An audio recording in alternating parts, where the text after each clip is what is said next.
இன்றைக்கு உலகம் அப்படி போய்கொண்டு இருக்கிறது.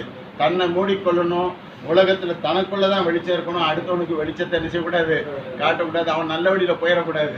நம்ம தான் கொள்ளையடிக்கணும், நம்ம தான் திங்கணும். என்ன எவ்வளவு பெருந்தண்டிக்காரன்னா இருக்காங்க.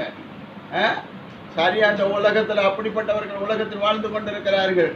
அவர்கள் தான் உலகத்தில் தலைவர்கள் என்று தங்களை ஆக்ரோஷமாகவும், உலகத்துல நீ என்னை அடிச்சேன்னா 7 ஜென்மத்துக்கு நீ எழும்ப மாட்டேங்கிற, தான் போக மாட்டானா, அடுத்தவன் 7 ஜென்மத்துக்கு எழும்ப மாட்டானா. அது எப்படி? இவனுடைய வாழ்க்கை எவ்வளவு காலம் இருக்க போகுது?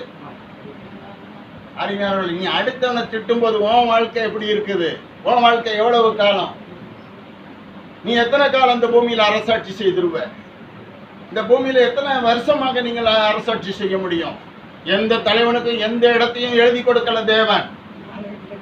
நாளைக்கு நடக்கிறது மனுஷனுக்கு தெரியாத. அப்படி இருக்கும்போது உன்னுடைய மூச்சு உன் கையில இல்லையே. இன்னைக்கு ராத்திரி உன் மூச்சை கடவுள் எடுத்துட்டாருன்னா நான் நீ அவுட் இல்ல. யார் உன்னை எல்லாரும் பார்த்து என்ன சொல்லுவாங்க? பிரேதம் போது ஏம்பாங்க. அருமையானவர்களே, இந்த தவறான பாதையில நீங்க யாரும் போகாதீங்க. உங்களுடைய பாதை வெளிச்சமாக இருக்க வேண்டும். எதையும் மூடி வச்சு போகாதீங்க. எல்லாவற்றுக்கும் ஒரு பாதை இருக்கிறது. தாகமா இருக்கிறவர்களே, பணமும் வேண்டாம், விலையும் வேண்டாம், இலவசமாய் கொடுக்கப்படும். இலவசமாய் கொடுக்கப்படுகிறது, இலவசமாய் கொடுக்கப்படுகிறது. அருமையானவர்களே, இந்த இடத்திற்கு வந்து வாங்கி பூசிங்க. பால் கொடுக்கப்படுகிறது. என்ன கொடுக்கப்படுகிறது? பால் கொடுக்கணும். ஒரு நாள் என்ன செய்யறோம், இங்க நாங்க பால் தருவோம். சரியா? 1 லிட்டர் பாலா 1 லிட்டர் பால் வேணுமா?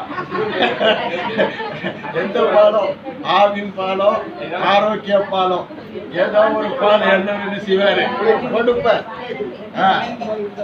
நல்லா நல்லா நீங்க எப்படியும் என்ன செய்யணும், ஒரு சினிமா நடிகர் ஒருத்தன் பாடினா, நீங்கள் நல்லா இருக்கணும், நாடு முன்னேற. இன்னைக்கு நீங்க கெட்டு போகணும், நாடு முன்னேறணுமா? நான் முன்னேறணும்னு நினைக்கான். மனிதர்கள் எல்லாம் கெட்டு போகணுமா, நான் நல்லா ஆகணும். இதுதான் மனுஷனுடைய கனவு, இதுதான் பதவி. அருமையான தேவனுடைய பிள்ளைகளை, நீங்கள் அந்தபடி நினைக்காதிருங்க. நீங்க பிறருக்கு உதவி செய்யுங்கள்ங்கிற அர்த்தத்தை இயேசு சொல்லிக் கொடுக்கிறார். சூரியன் வெளிச்சம் கொடுக்குது, நல்லவனுக்கும் தீயவனுக்கும் கொடுக்குது. மழை பெய்யுதுன்னு சொன்னா நல்லவனுக்கும் தீயவனுக்கும் பெய்யுது. இப்படியாக நீங்க பிறரிடத்தில் அன்பு வைங்க என்று சொல்வதற்கு சூரியனை அடையாளமாக வைத்து, மழையை அடையாளமாக வைத்து, உங்களுக்கும் எனக்கும் கீர்த்தி வரும்படியாக, உங்களுக்கும் எனக்கும் தேவன் உன் பக்கத்தில் இருக்கிறார், உன்னை காண்கிறார் என்பதற்கு அடையாளமாக இவைகளை தேவன் உனக்கு சொல்லிக் கொடுக்கிறார். அல்லேலூயா. தேவனை கண்டடையத்தக்க சமயத்தில் அவரை கண்டுபிடிப்பீர்களாக. அவர் உங்கள் அருகாமையில் இருக்கிற நேரத்தில் நீங்கள் அவருடைய அருகில் உட்காருவீர்களாக. அரச முன்னால போய் உட்கார முடியுமா? அரசன் உங்களை ஆற தழுவி உங்களை பாதுகாப்பானா? உங்களை பாதுகாக்க முடியாது. உங்களுக்கு எல்லாவற்றுக்கும் உதவி செய்ய முடியாது. பூமியில் உள்ள எல்லாருக்கும் உதவி செய்கிறது போல சொல்லி ஒரு தோற்றத்தை வேணா உருவாக்க முடியுமே தவிர என்ன செய்ய முடியாது, நிரந்தரமாக உதவி செய்ய முடியாது. உனக்கு கடவுள் மாத்திரம்தான் உன்னை கைவிடாதவன், உன்னை விட்டு விலகாதவன், உன்னை மறக்காதவன்.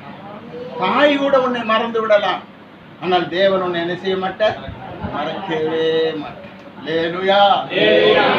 அந்த தேவனிடம் உங்களை ஒப்புக்கொள்ளுங்க.